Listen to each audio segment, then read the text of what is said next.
साथियों, ऊपर उठने में वक्त तो लगता है, सूरज भी क्यों ना हो धीरे धीरे उगता है। नमस्कार दोस्तों, मैं जयराम पटेल आजाद आप सभी का हार्दिक स्वागत करता हूं। साथियों, मध्य प्रदेश सामान्य ज्ञान की सीरीज में आज हम पढ़ेंगे मध्य प्रदेश की जलवायु। क्या पढ़ेंगे? मध्य प्रदेश की जलवायु, यानी मध्य प्रदेश के सापेक्ष में जलवायु। साथियों, जब हम जलवायु टॉपिक को पढ़ने के लिए बैठते हैं तो कोई भी किताब में 15-16 पेज देख के बोरिंग सी महसूस करते हैं। इससे पहले जब हम टॉपिक को पढ़ने के लिए बैठें तो हमारे दिमाग में कुछ क्वेश्चन उठने चाहिए, जैसे हम इस टॉपिक को किस लिए पढ़ रहे हैं।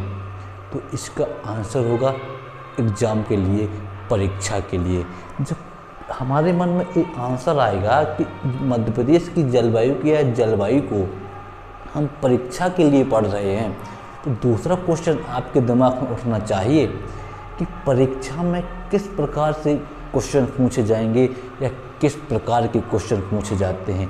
जब आपके दिमाग में किस प्रकार के क्वेश्चन पूछे जाएंगे या किस प्रकार के क्वेश्चन पूछे जाते हैं, एक प्रश्न उठने लगेगा, तब आप पढ़ने के लिए बैठिए। और जब आप किताब पढ़ेंगे तो आपका जो 15-16 पेज हैं वो कुछ पॉइंटों में आ जाएगा।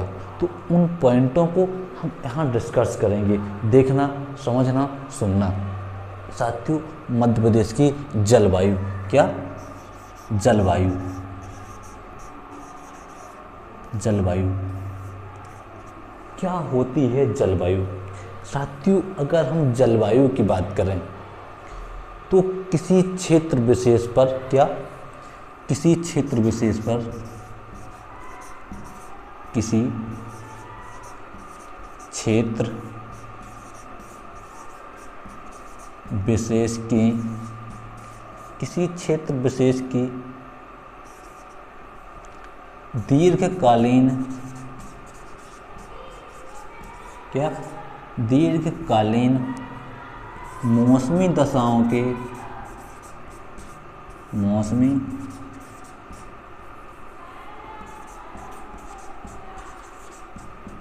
दशाओं के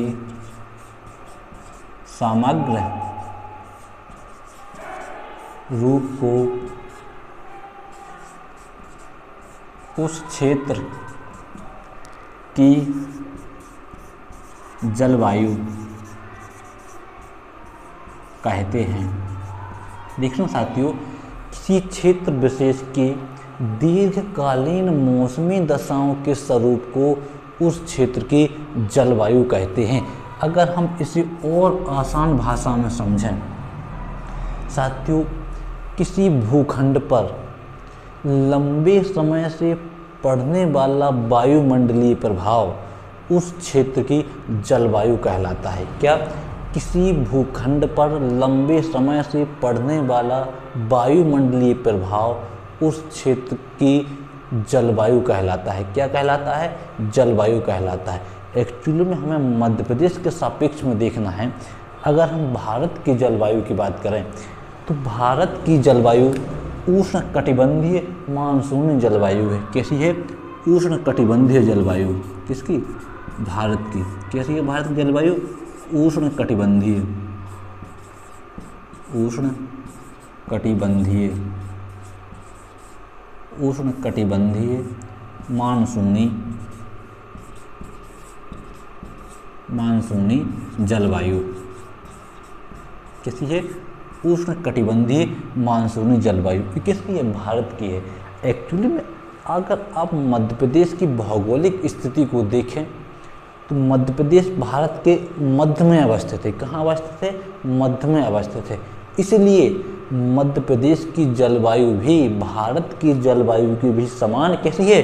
उष्ण कटिबंधीय जलवायु भी है। इसकी मध्य प्रदेश की जलवायु भी कैसी है? उष्ण कटिबंधीय मानसूनी जलवायु है। उष्ण कटिबंधीय,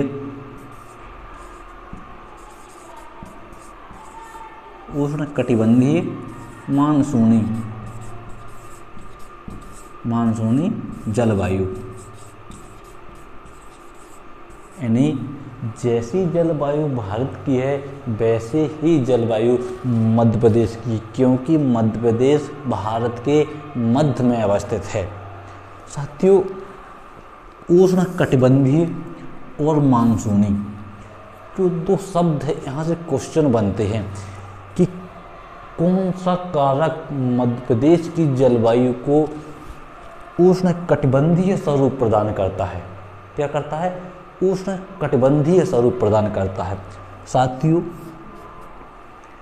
कर्क रेखा भारत के मध्य से गुजरती है और कर्क रेखा मध्य प्रदेश के मध्य से भी गुजरती है। कहाँ से गुजरती है? कर्क रेखा। कर्क रेखा कर्क रेखा मध्य प्रदेश के मध्य से गुजरती है, इसलिए कर्क रेखा जलवायु को कटिबंधीय स्वरूप प्रदान करती है। मध्य प्रदेश की जलवायु को कटिबंधीय स्वरूप प्रदान करती है। कटिबंधीय स्वरूप प्रदान करने के लिए कर्क रेखा उत्तरदायी है। क्या है? कर्क रेखा उत्तरदायी है। फिर मानसूनी जलवायु का स्वरूप, मानसूनी स्वरूप प्रदान करने के लिए क्या उत्तरदायी है? साथियों, मध्य प्रदेश में दक्षिण पश्चिम विक्षोभ से होने वाली वर्षा, कौन सी? दक्षिण पश्चिम, दक्षिण पश्चिम मानसून। दक्षिण पश्चिम मानसून से होने वाली वर्षा मध्य प्रदेश की जलवायु को मानसूनी जलवायु स्वरूप प्रदान करती है, यानी मानसूनी स्वरूप प्रदान करती। कौन सी? दक्षिण पश्चिम मानसून से होने वाली वर्षा मध्य प्रदेश की जलवायु को मानसूनी जलवायु स्वरूप प्रदान करती है। यहाँ से क्वेश्चन बनता है, जैसे क्वेश्चन बना कटिबंधीय स्वरूप प्रदान करने के लिए कौन सा कारक उत्तरदायी है? तो है कर्क रेखा। इसका आंसर होगा कर्क रेखा। मानसूनी जलवायु प्रदान करने के लिए कौन सा कारक उत्तरदायी है? नाम आएगा क्या? दक्षिण पश्चिम मानसून से होने वाली वर्षा या दक्षिण पश्चिमी विक्षोभ से होने वाली वर्षा, ये क्या है? मानसूनी स्वरूप प्रदान करती है। तो ये तो हम जलवायु। अगर हम इसकी बात करें कि मध्य प्रदेश की जलवायु जो है इसे कितने भागों में विभाजित किया गया है? साथियों, मध्य प्रदेश की जलवायु के जब हम विभाजन की बात करते हैं तो मध्य प्रदेश की जलवायु को मुख्य रूप से 4 भागों में विभाजित किया गया है। कितने भागों में विभाजित किया गया है? 4 भागों में विभाजित किया गया है। जो मध्य प्रदेश की जलवायु है इसे 4 भागों में विभाजित किया गया है। कौन कौन से हैं देखना जरा। पहला, उत्तर का मैदानी क्षेत्र, उत्तर का मैदानी क्षेत्र।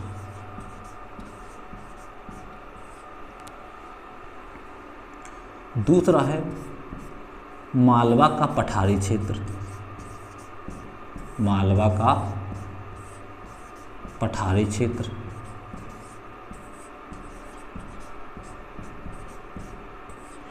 तो इसका तीसरा है नर्मदा घाटी क्षेत्र, नर्मदा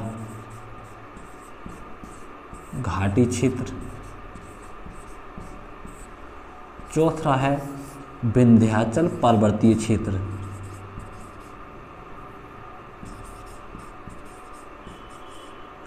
विंध्याचल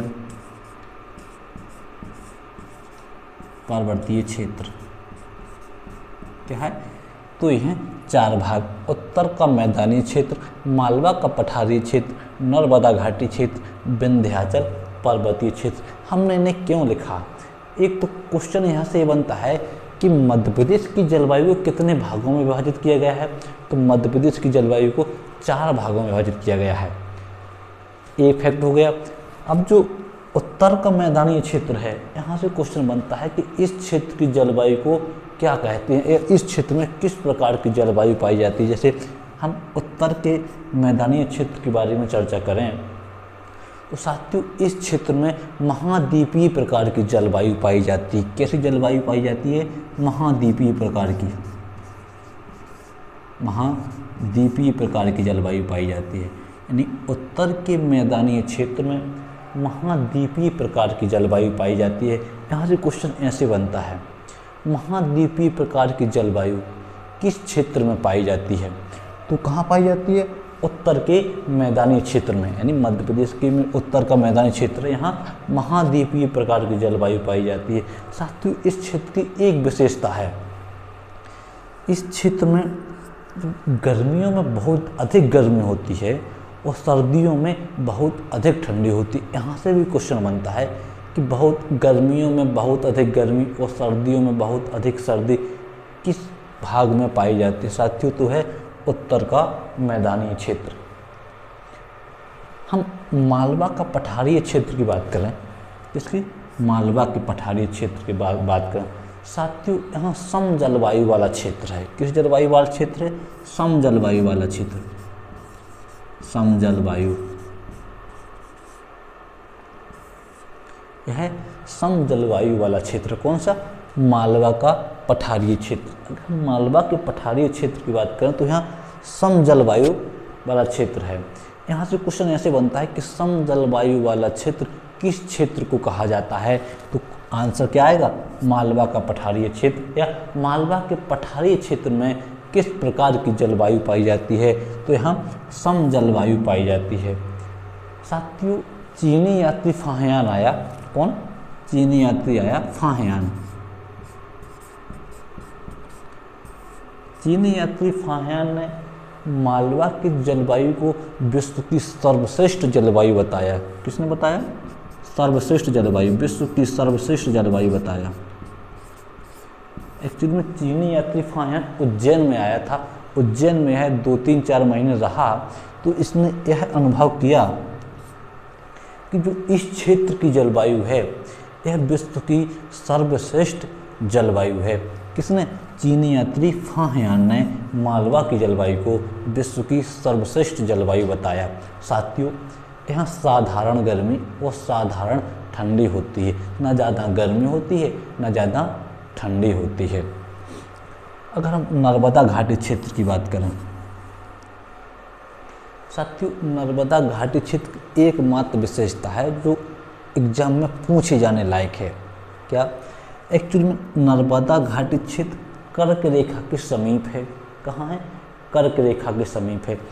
जब आप इसका भौगोलिक विभाजन देखोगे, भौगोलिक भौतिक भाग में देखोगे, तब उसमें नर्मदा घाटी बहुत डिटेल से बताया गया है, उसको समझ में आ जाएगा कि नर्मदा घाटी क्षेत्र कर्क रेखा के समीप है। साथियों, जो कटिबंध क्षेत्र है यहाँ ऊष्मा अधिक पाई जाती है। क्या हुआ? अधिक पाई जाती है, तो गर्मी अधिक होती है। तो यहाँ सर्दियों में तो साधारण ठंडी होती है, साधारण सर्दी होती है, लेकिन गर्मियों में अधिक गर्मी होती है। क्या? क्वेश्चन यहाँ से बनता है, पूछा गया है क्वेश्चन कि वह कौन सा क्षेत्र है जहाँ सर्दियों में साधारण सर्दी और गर्मियों में अधिक गर्मी होती है? तो वह है नर्मदा घाटी क्षेत्र। कौन सा घाटी क्षेत्र है? नर्मदा घाटी क्षेत्र। चौथा जो विंध्याचल का पर्वतीय क्षेत्र है। क्या? विंध्याचल का पर्वतीय क्षेत्र। साथियों, इस क्षेत्र में कौन से? विंध्याचल के पर्वतीय क्षेत्र में ना तो ज़्यादा गर्मी होती है ना ज़्यादा ठंडी, मतलब सम जलवायु पाई जाती है। कैसी जलवायु पाई जाती है? समान जलवायु पाई जाती है। ना ज़्यादा गर्मी होती है ना ज़्यादा ठंडी, मतलब दोनों समान होती हैं, यानी गर्मी और सर्दी। क्या? गर्मी और सर्दी दोनों कैसी होती हैं?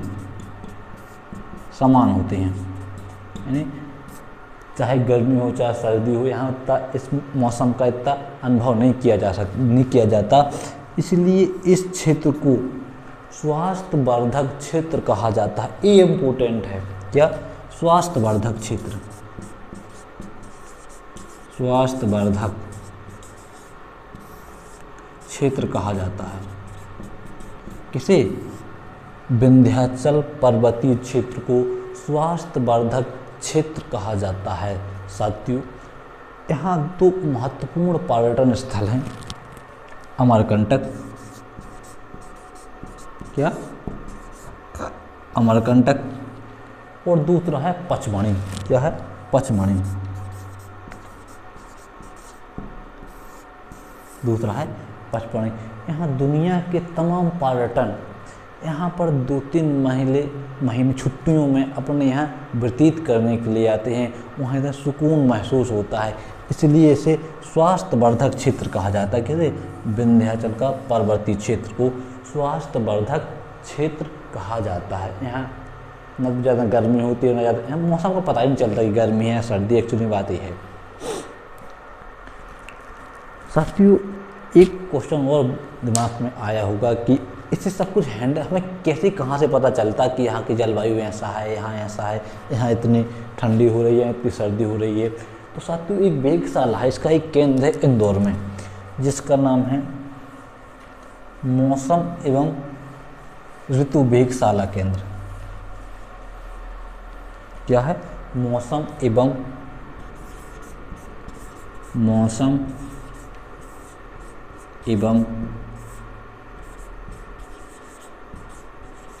ऋतु वेधशाला